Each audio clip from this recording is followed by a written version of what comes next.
మనం వెలుగు సంబంధం, చీకటి సంబంధికులం కాదు. కాబట్టి మనం వెలుగు సంబంధులం కనుక వెలుగు సంబంధులంగానే జీవించాలి. చీకటి సంబంధికుల జీవితాలు ఎలా ఉంటాయంటే, సినిమా హాల్కి వెళ్తూ ఉంటారు.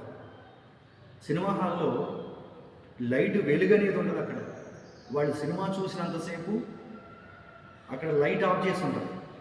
మధ్యలో అనుకోకుండా ఆ సినిమా హాల్కు సంబంధించిన వ్యక్తి లైట్ ఆన్ చేసాడే అనుకో, సినిమా చూసేవాళ్ళంతా పెద్ద పెద్దగా కేకలేస్తూ ఉంటారు లైట్ ఆఫ్ చేయమని.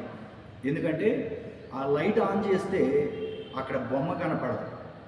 చీకటిగా ఉంటేనే వాళ్ళ ముఖాల్లో సంతోషం, చీకటిగా ఉంటేనే వాళ్ళ ముఖాల్లో ఆనందం. కాబట్టి ఈ సినిమా హాల్లో లైట్ అనేది ఉండదు, వెలుగు అనేది ఉండదు.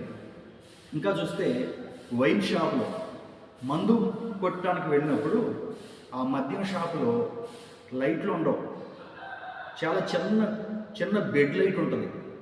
ఎందుకంటే అదే వైన్ షాప్కి అల్లుడు వచ్చి తాగిపోతాడు, మామ వచ్చి తాగిపోతాడు. వీడి ముఖం వాడికి కనపడదు, వాడి ముఖం వీడికి కనపడదు. అలా వైన్ షాప్లో చీకటి, సినిమా హాల్లో చీకటి.